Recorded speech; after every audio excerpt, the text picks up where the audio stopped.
आपका तो दानिश आजाद अंसारी अल्पसंख्यक कल्याण मंत्री कह रहे हैं कि इस बार उनके विभाग के लिए भी बम्पर योजनाएं हैं। अल्पसंख्यकों के लिए सरकार काम कर रही है, खासतौर पर मुस्लिमों के बारे में जो कहा जाता है कि एक विशेष समुदाय के बारे में ही विशेष समुदाय को टारगेट करती है सरकार, ऐसा नहीं है। सबका साथ सबका विकास के एजेंडे पर सरकार काम कर रही है और इस बजट में सबका साथ और सबके विकास के तौर पर बजट पेश किया गया है और इस तौर पर सरकार आगे बढ़ती हुई दिखाई दे रही है।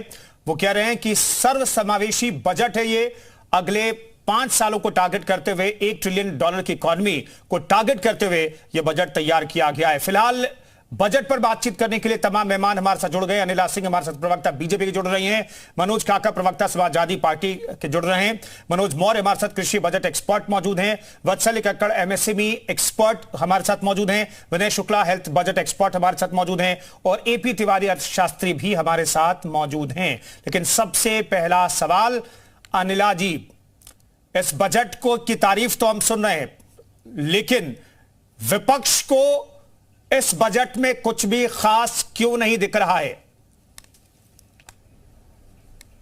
चलिए अनिला जी से हम बातचीत आगे करेंगे क्योंकि उनसे हमारा संपर्क नहीं हुआ है। अनिल काका जी हमारे साथ, मनोज काका जी हमारे साथ मौजूद हैं। मनोज जी, इस बजट में कुछ खास आप लोगों को क्यों नहीं दिखाई दे रहा है?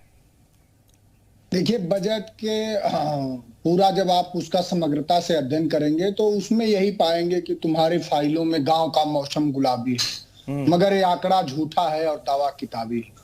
इस पूरे बजट में जब पूरे देश का आप समग्रता से अध्ययन करेंगे बेरोजगारी का, तो बेरोजगारी दर सबसे ज्यादा अगर किसी प्रांत में है तो उत्तर प्रदेश में है।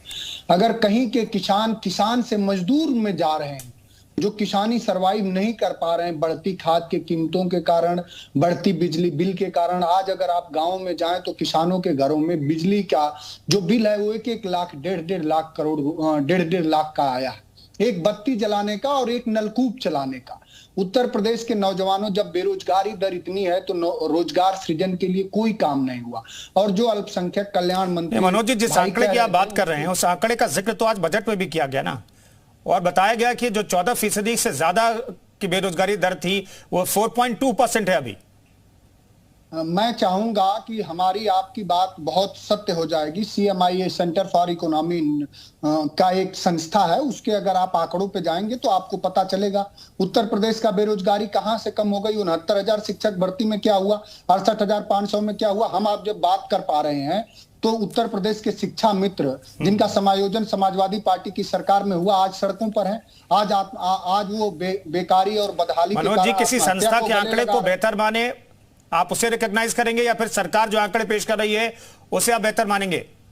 मैं संस्था के आंकड़े को और आपको भी मानना चाहिए, क्योंकि सरकार से हमारे यहाँ विज्ञापन नहीं आ रहा और आपको भी आम जनमानस की बात करनी चाहिए दोस्त की उत्तर प्रदेश में आए दिन क्या नौजवान अपने रोजगार को लेकर सड़कों पे आता है कि नहीं आता है। जब एक इस सरकार ने 5 साल के कार्यकाल में एक दिखाया कि उत्तर प्रदेश अधीनस्थ कर्मचारी चयन आयोग से एक लेखपाल की भर्ती हुई, जब सुधी पत्रकारों ने उस लेखपाल का पीछा किया तो लेखपाल नेपाल भागता हुआ नजर आया।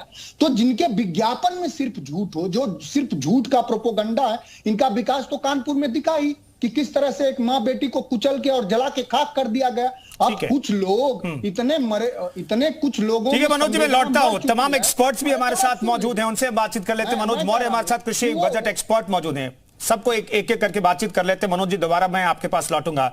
मनोज मौर्य साहब, कृषि के लिए इस बजट में बहुत कुछ किया गया, ये बातें कही गई है, लेकिन आप बताइए कि कृषि को जो जरूरत थी उस जरूरत को क्या इस बजट में पूरा किया गया है? जी कुंदन जी, निश्चित तौर पे जब सेंट्रल का बजट आया उसके बाद से ही जो है किसानों की बड़ी अपेक्षाएं थी कि जब ये उत्तर प्रदेश का जब बजट आएगा उस पर क्या योगदान रहेगा किसानों के लिए विशेष तौर पर। जी, मैं लगातार आपके चैनल के माध्यम से डिबेट में चर्चा कर रहा था। इवन जो विपक्ष था वो भी इसको बड़ा मजबूती के साथ उठा रहा था।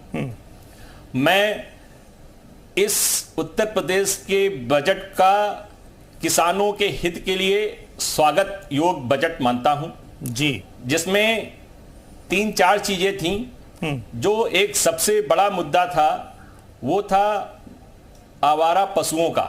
जी, उसके लिए इस बजट में बहुत अच्छा प्रावधान किया गया है। ठीक है। दूसरा, युवा स्टार्टअप के लिए जो रखा गया है उसके लिए भी बजट में प्रावधान किया गया है। तो बिजली सस्ती, जो उनके लिए नलकूपों की जो व्यवस्था, उसके लिए भी व्यवस्था उसमें बजट में जो है इसकी व्यवस्था रखी गई है। तो इस तरीके से किसानों को समग्र रूप से उनको सुदृढ़ करने के लिए मैं मानता हूं बजट का एक सही समावेश किया गया है किसानों के लिए। जी, अब इस बजट को कैसे जो है आगे इंप्लीमेंट होता है, किस तरीके से इसको खर्च किया जाता है, ये आगे का विषय है। ठीक है मनोज मौर्य जी, लेकिन बजट में जो कृषि को जरूरत है, आप उसे पूरा किया इस बजट में, आप ये कह रहे हैं कम से कम। तो इस पर मैं एक रिएक्शन ले लेता मनोज काका जी से। मनोज काका जी, आपने कृषि एक्सपर्ट मनोज मौर्य को सुना, वो कह रहे हैं कि कृषि सेक्टर के लिए जो बजट की जरूरत थी वैसे बजट आया है। देखिए मनोज मौर्य जी क्या करें, हम लोग तो स्वयं किसान हैं। मैं मनोज मौर्य जी से या जो कृषि के जो आंकड़े आए हैं, मैं जानना चाहूंगा कि क्या उत्तर प्रदेश में किसानों की आय दोगुनी हो गई? जो कृषि में जो लागत मूल्य है वो लगभग दोगुना हो गया। हर्मिसाइड का, पेस्टिसाइड के, उर्वरक के दाम दोगुना हो गए हैं।